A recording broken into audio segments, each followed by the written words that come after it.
السلام علیکم 10 کلاس، کیسے ہیں؟ خیریت سے ہیں؟ اللہ سے امید ہے کہ آپ سب خیریت سے ہوں اور ذی الحج کا چاند آپ سب کو مبارک ہو۔ اللہ سب کے گھروں میں خیریت رکھے اور خوشیاں لے کر آئے۔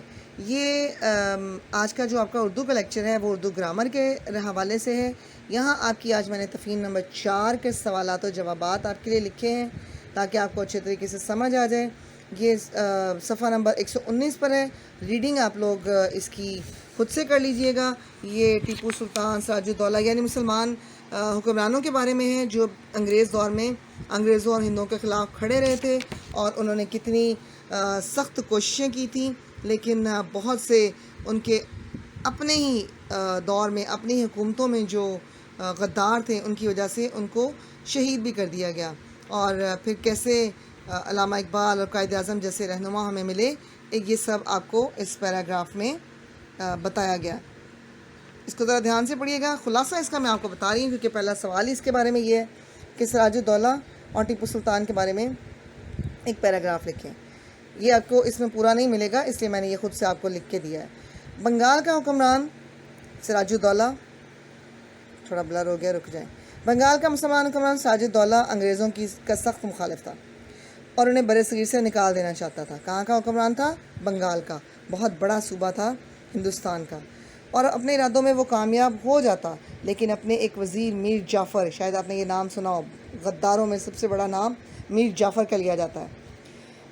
اپنے ایک وزیر میر جعفر کی غداری کے باعث 1757 میں جنگ پلاسی وہ جنگیں تھیں جو مسلمانوں نے عیسائیوں کے خلاف لڑی تھی۔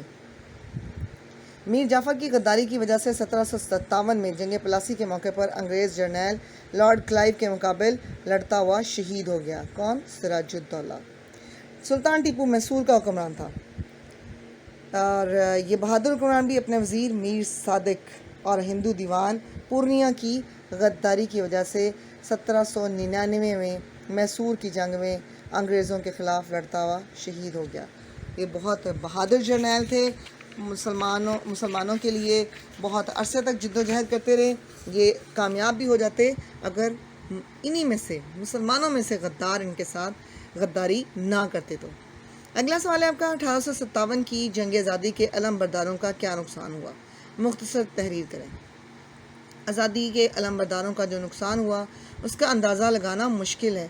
انگریزوں کے توپ و تفنگ نے مظلوم عوام کے تاریخ و ثقافت کے بھرے محل کھنڈر کر دیے، لوگوں کو تباہ و برباد کر دیا اور ملک کا نقشہ پلٹ کر رکھ دیا۔ یعنی 1857 کی جنگ آزادی مسلمانوں اور ہندوؤں نے مل کر لڑی تھی۔ یہ جنگ نہیں تھی، ایک تحریک تھی، لیکن وہ ناکام ہوئی۔ انگریزوں نے اس تحریک کو کچل دیا اور ہندوؤں نے سارے کا سارا مدعا جو تھا وہ مسلمانوں پر ڈال دیا، اور مسلمانوں پر ظلم و ستم کی انتہا ہوئی۔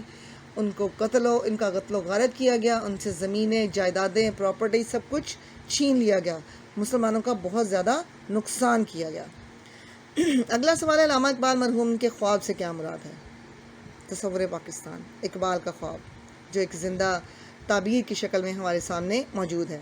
علامہ اقبال مرحوم کے خواب سے مراد تصور پاکستان ہے۔ اب سرد جنگ کسے کہتے ہیں؟ اب جنگ کا جو لفظ ذہن میں آتا ہے تو یہ آتا ہے کہ بس بمباری ہوگی، گولہ بارود ہوگا یا تلوار تیر ہوں گے، لیکن ایک ہوتی ہے سرد جنگ، وہ جنگ جو بغیر اسلحے کے لڑی جائے، یعنی سیاسی جنگ، تحریر و تقریر کی جنگ، اور ایک دوسرے کے خلاف پروپیگنڈا کرنا سرد جنگ کہلاتا ہے، جو پاکستان اور ہندوستان کے درمیان پچھلے 70-75 سالوں سے چل رہی ہے۔ تہذیب و ثقافت سے آپ کیا مراد لیتے ہیں؟ معاشرے کے اصول، رسم و رواج، آداب معاشرت، رہن سہن کے طریقے اور زندگی کے عادات و اطوار تہذیب و تمدن کہلاتے ہیں۔ یہ آپ کی تفہیم نمبر 4 آج پوری ہو گئی ہے۔ اس کو دھیان سے پڑھیے گا، سوالوں کے جواب آپ کو پڑھنے سے ہی سمجھ میں آ جائیں گے انشاءاللہ۔ السلام علیکم۔